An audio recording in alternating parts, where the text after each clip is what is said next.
So welcome once again on my channel, and today we will discuss about Java operators, and I hope कि in whatever we learned in the previous lectures it will completely understandable and it will help in today's lecture. So today we will learn about Java operators.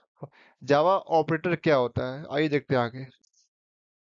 तो जावा operator क्या होता है, यानी कि जब हमने कोई कोड लिखा है तो उस कोड में क्या होगा कि जब हमने कोई कोड लिखा तो उस कोड में एक कोड होता है। ये कोड तो कोड में काफ़ी सारे फॉर्म्स होते हैं। उसके अंदर हम देखेंगे समझेंगे कि जो काम हो रहा है वो किस तरीके से होगा। जैसे वेरिएबल्स होता है, वो वेरिएबल का यूज़ किस तरह करना है वो, और उसके द्वारा जो फंक्शन दिया है किस तरह काम हुआ, कोई सम किया गया तो वो किस तरह करना है, किस किस सिंबल के यूज़ से हुआ। तो ऑपरेटर्स एक तौर से सिंबल होता है जिसका हम यूज़ करते हैं किसी भी ऑपरेशन को करने के लिए। और इसमें क्या, ये एक एग्जांपल दिया हुआ है फॉर्म में। यहाँ पे दो यह बताया हुआ है कि ऑपरेंड्स क्या होता है और ऑपरेटर क्या होता है। तो यानी कि जो भी नंबर या जो भी नंबरिंग या डिजिट या फिर अल्फ़ाबेट जिसका हम यूज़ कर रहे हैं, जिसका हम कुछ ऑपरेशन कर रहे हैं जिस पे, उसे क्या बोलेंगे ऑपरेंड्स। और जिसके थ्रू हम करेंगे उसे क्या बोलेंगे ऑपरेटर्स। यानी कि ये दोनों ऑपरेंड्स हो गया क्योंकि हम इस पे क्या कर रहे हैं, ऑपरेशन लगा रहे हैं। और ये क्या है, ऑपरेटर। और ये दोनों क्या है, ऑपरेटर। तो इसका तीन फॉर्म है, यूनरी, बाइनरी और टर्नरी। यानी कि यूनिटी इसके नाम से लग रहा है सिंगल। तो किसी एक नंबर को, अगर इसको जस्ट सपोज कि ये 4 है, तो इस 4 को अगर हम बढ़ाएंगे, इस पे करेंगे तो प्लस प्लस तो यानी बढ़ जाएगा, घटाएंगे तो घट जाएगा। इस पे सिंगल ऑपरेशन क्या होगा। बाइनरी इसके नाम से लग रहा है, इस बाइनरी या बाई यानी कि 2। और यहाँ पे तीसरा टर्नरी यानी कि दो से ज्यादा, तीन या फिर ज्यादा, फिर तीन ऑपरेटर लग के काम होता है टर्नरी। तो यहाँ पे ये दिया हुआ, ये इसका एग्जांपल टर्नरी का भी है। ये सी होगा और ये एक एक्सप्रेशन है ये। और इसमें ये लगा के, ये आपको टेस्ट एक्सप्रेशन है, इसके अंदर ये क्वेश्चन मार्क, और ये एक्सप्रेशन वन, ये एक्सप्रेशन टू। इसमें चेक करेंगे कि जो ये बनाया गया है इस दोनों पे किस पे मैच हो रहा है। इसके अकॉर्डिंग काम करना है, देखते हैं आगे। तो यूनिटी प्लस में क्या होता है कि हम सिर्फ प्लस करते हैं। यूनिटी माइनस में क्या होता है, हम नंबर को निगेटिव वैल्यू में पेस्ट करते हैं, डिलीट करते हैं। अब दो चीज सबसे इंपॉर्टेंट चीज, इंक्रीमेंट और डिक्रीमेंट ऑपरेटर क्या होता है। इंक्रीमेंट के नाम से ही लग रहा है कि हम किसी वैल्यू को बढ़ाते हैं। और डिक्रीमेंट में क्या होता है, वैल्यू को क्या करते हैं, घटाते हैं। तो ये जो हमने पढ़ा था बचपन में कि इंक्रीज और डिक्रीज, इंक्रीजिंग ऑर्डर और डिक्रीजिंग ऑर्डर, तो इसी किसका ही रोल यहाँ पे। अब ये क्या है, प्लस प्लस और माइनस माइनस। तो यहाँ पे एक एक्सप्रेशन है कि अगर हमारे पास कोई स्टेटमेंट दिया हुआ है एक्स बराबर एक्स प्लस वन, तो इसको हम इस फॉर्म में लिख सकते हैं। और यहाँ पे इसका मतलब क्या होता है कि हम एक से बढ़ा देंगे कि these operators are used to increase और decrease value by store by variable one. यानी कि एक से बढ़ाते हैं या एक से घटाते हैं। तो ये इस हिसाब से अब हम इसको लिख सकते हैं इस फॉर्म में ना। और ये आप ये एक्स बराबर एक्स माइनस वन को लिख सकते हैं एक्स माइनस माइनस में। इसकी चार फॉर्म बांट दिए, इसको चार फॉर्म में बांट दिया गया है। प्री फिक्स, पोस्ट फिक्स, अब इसको दो इंक्रीमेंट डिक्रीमेंट हो गया। अब ये क्या है कि प्री मतलब क्या होता है, प्री हम सब जानते हैं कि प्री पहले होता है, पोस्ट बाद वाला होता है। प्री पहले वाला, पोस्ट बाद वाला। तो बस यही याद रखना है कि जहाँ पे प्री लग गया, प्री इंक्रीमेंट, तो यहाँ पे हम क्या करेंगे, जस्ट सपोज कि हमारे पास एक 10 वैल्यू हमें दी गई थी। तो अगर इसका प्रीफिक्स इंक्रीमेंट निकालेंगे तो सबसे पहले क्या होगा, first increase the value by one, यानी कि पहले वैल्यू बढ़ा देंगे। अगर इसे हमें किसी चीज में जोड़ना है तो पहले इसकी वैल्यू बढ़ा देंगे, यानी कि पहले क्या होगा, ये हो जाएगा 11। और 11 के बाद इसको डाल देंगे, और इसको कुछ कैलकुलेट करना हो तो उसमें डाल देंगे, तब डालेंगे। और पोस्ट में क्या होगा, पहले इसको डाल के हम वैल्यू निकाल लेंगे, उसके बाद जो वैल्यू आएगा उसके बाद उसको इंक्रीज करेंगे।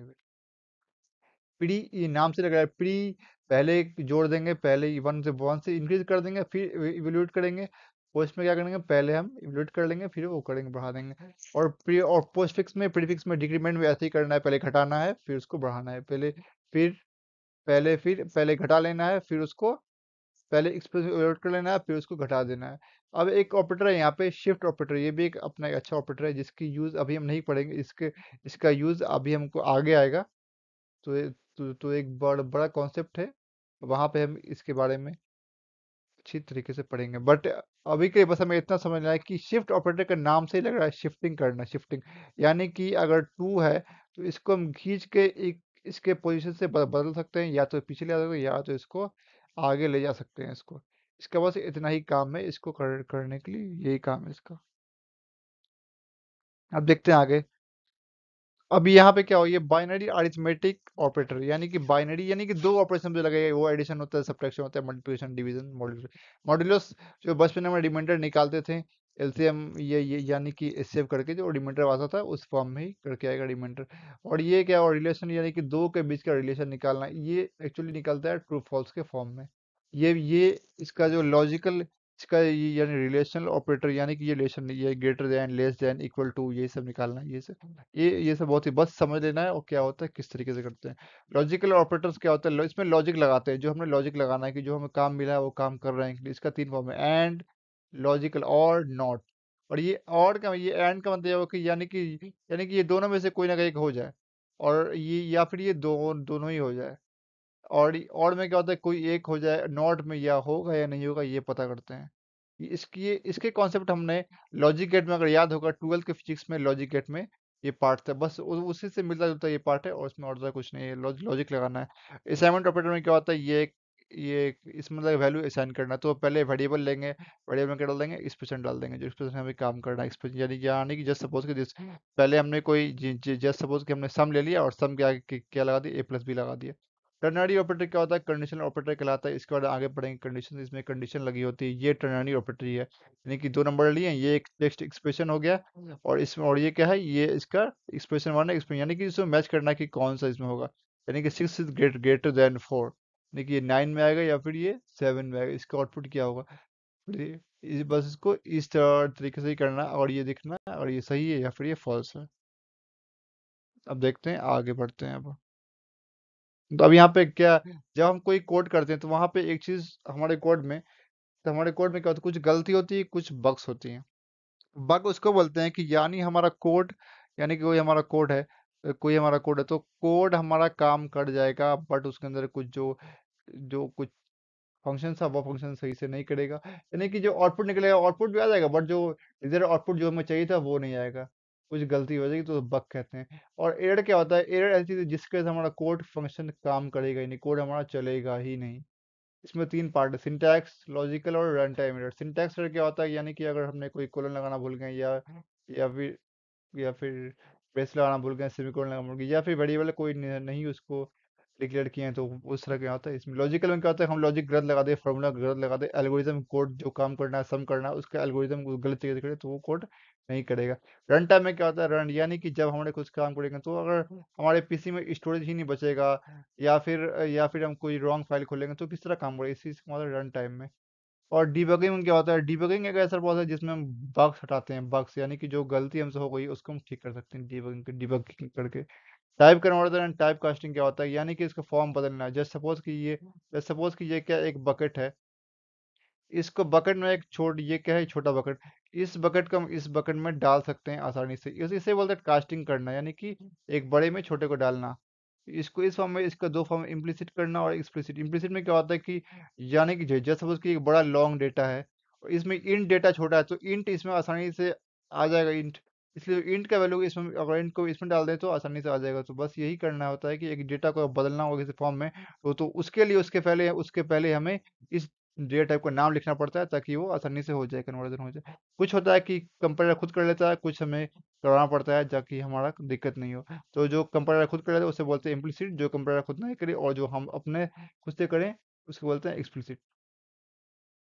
अब यूजर इनपुट, यानी कि जब हमने, यानी कि हर कोड में हम प्रिंट कराएंगे, कुछ यूजर से इनपुट लेना हुआ तो किस तरह करेंगे, तो यूजर से इनपुट लेने के लिए क्या क्या करेंगे, कुछ स्ट्रिंग डालेंगे। तो ये एक पैकेज है, import.java.util.scanner, ये इसका में याद कर लेना, इसके आगे समझेंगे कि किस किस हर एक वर्ड का अलग अलग मतलब होता है, वो सब आगे समझेंगे, बट अभी के लिए बस इतना समझ लेना है कि एक पैकेज है, इसको डाल के हम यूजर से, यानी कि कीबोर्ड से हम कुछ ले ले सकते हैं इनपुट। तो स्कैनर क्लास बना लेंगे, ये object scanner SC new scan dot system dot in, इसे समझ लेना है। और ये प्रिंट स्टेटमेंट ये प्री डिफाइंड है पहले से ही है। तो यानी कि ये यहाँ पे हम इसी तरह से डाल लेंगे, इंटर नंबर स्ट्रिंग जो भी हमें चाहिए वो उसको हम डाल लेंगे यहाँ पे आसानी से, और ये हम कर लेंगे। और ये क्या है कि जब अगर यहाँ पे हम नंबर लेंगे तो क्या करेंगे, नंबर किस में आता है, इंट में देखेंगे, अगर डबल वैल्यू बड़ा वैल्यू लेना है तो डबल में, या फ्लोट में है तो फ्लोट में। जो वैल्यू ना वो डाल देंगे। अब स्ट्रिंग मिलेंगे, स्ट्रिंग क्या होता है, यानी कि पूरा नाम हम प्रिंट, अगर हमें पूरा जावा प्रिंट करना है तो किस में लेंगे, स्ट्रिंग में। और हमें कैर कहाँ लेंगे, कैर, कैर यानी कि एक जे प्रिंट करेगा, एक सिंगल अल्फाबेट। इसी तरह, और ये सब क्या है, इसको इस तरह हम इसे वेरिएबल में डाल देंगे, उसके बाद से कर देंगे, प्रिंट कर देंगे, और यहाँ से सब जा डालेंगे तो ये इनपुट लिया जाएगा। ये इसी डॉट नेक्स्ट का है, ये हम स्ट्रिंग लेने के लिए करते हैं, यानी कि अगर स्ट्रिंग लेना है तो हम यहाँ पे से इंट नहीं डालेंगे, सिर्फ डाल देंगे यूजर आई इंट सी, या फिर इंट नहीं, यानी कि यहाँ यहाँ डाल देंगे इसी डॉट नेक्स्ट, बस लिख के छोड़ देंगे। ये इंट इसलिए ले रहे हैं क्योंकि ये, अब ये बोलेगा इंट क्यों लिए, ये इंट इसलिए लिए हमने क्योंकि ये एक वेरिएबल है, वेरिएबल को लेने के लिए कोई भी हम वेरिएबल उस फॉर्म को डेटा टाइप को ले सकते हो, यहाँ पे स्ट्रिंग एंड भी ले सकते हैं। क्योंकि इससे नहीं मतलब, मतलब मेन इससे है, जो जो हम डेटा इसमें ले रहे हैं वो। और ये इनके निकले सकते हैं, ये इसी तरह नेक्स्ट लाइन, ये फॉर्म है पूरा। अब ये एक क्वेश्चन है, यहाँ पे क्या कंडीशनल ऑपरेटर का यूज दिखाना है, ये टर्नरी ऑपरेटर का, तो पहले इनपुट ले लेते हैं, तो ये फॉर्म में ये सब आती है तो पता ही है। और इंट सी, तो सी बराबर ए ग्रेटर देन बी, ये एक फॉर्म आ गया, इस फॉर्म में पहले हमने पढ़ा है, अभी जस्ट पढ़ा है, तो इस फॉर्म में लेके इसको सॉल्व कर सकते हैं, और इसी तरह ये इसको बनेगा और इसका यूज होगा। अब यहाँ पे हमें क्या करना है, ट्रायंगल का तीन साइड डालेंगे और एरिया से फार्मूला, एरिया निकालना है, हीरोन्स फार्मूला, तो हमने पढ़ा था 9 to 8, 8 9 में हीरोन्स फार्मूला क्या होता है, इस बराबर side side one side two side three by to.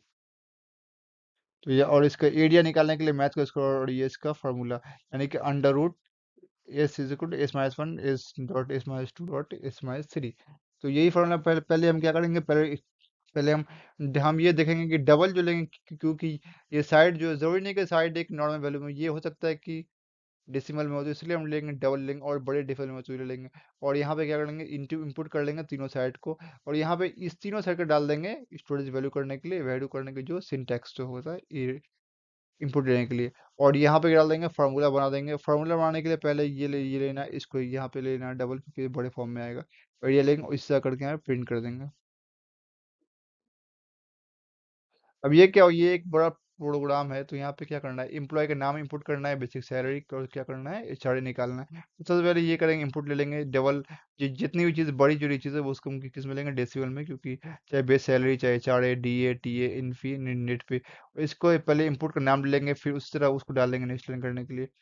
उसके नेक्स्ट लाइन करके हम क्या लेंगे, बेसिक सैलरी लेंगे उसी तरह। और ये क्या हो, ये एक फॉर्मूला दिया, कैलकुलेशन दिया हुआ है, जिसको हम फॉर्म में डाल देंगे, और इस फॉर्म में काम करना है। और नेट पे निकालने के लिए हम क्या करेंगे, नेट पे का सैलरी दिया बना हुआ है, बेसिक सैलरी, तो सबको इसी अकॉर्डिंग सबको यहाँ पर डाल देंगे, और हम आखिरी में सबको हम प्रिंट करवा देंगे डाल के, तो इस तरह बन जाएगा। अब एक और प्रोग्राम यहाँ पे देखते हैं, write program to print the name of vehicle, owner vehicle, number vehicle, registration, यानी कि एक प्रोग्राम लेना है जिसमें हम यूजर से इंपुट करवाएंगे उसका सब कुछ डेटा, और आखिरी में क्या करेंगे, पूरा डेटा हम प्रिंट करा कर डिस्प्ले कर देंगे। तो हमें क्या करना है, सबसे पहले इसके अंदर क्लास बना लेना है, एक इंट नंबर नाम का एक वो ले लेंगे, एक वेरिएबल बना लेंगे इंट से, इंट इसका जिसका डेटा टाइप इंट होगा। और स्ट्रिंग ओनर, यानी कि स्ट्रिंग ओनर का नाम स्ट्रिंग में होगा, रजिस्ट्रेशन डेट भी नंबर हो सकता है, डेट भी, और गाड़ी का रजिस्ट्रेशन नंबर भी स्ट्रिंग में। और इसको फिर स्ट्रिंग करने के लिए हम क्या कर लेंगे, अब हम कॉल करेंगे सबको, तो एक प्रिंट स्टेटमेंट कॉल करने की, इनपुट लेने के लिए क्या करेंगे, प्ले प्रिंट स्टेटमेंट बना लेंगे, उसमें डाल देंगे इनपुट नेम ओरर, और ओरर में डाल देंगे इसी डॉट नेक्स्ट डॉट लाइन। इसी तरह करते करते यहाँ तक आ जाएंगे, और इस सबको इसी फॉर्म में कॉल करके आखिरी में बना लेंगे, और इसके बाद जब इसका आउटपुट डालेंगे तो इस फॉर्म में आ जाएगा। तो यहाँ तक थी हमारी ऑपरेटर की class. So come forward. Now I hope that in today lecture everything is clear, and we have done the around 4 examples in which we will easily understand how the operators work. And from the next lecture we will learn about how to make a class, यानी कि जो एक code होता है, उस code में सबसे ऊपर हम देखते हैं कि पब्लिक क्लास, वो क्लास किस तरह होता है, और क्लास के अंदर क्या क्या काम होता है, किस तरह, ये सब पढ़ेंगे। तो आई होप कि everything for today will clear, and thank you so much for learning.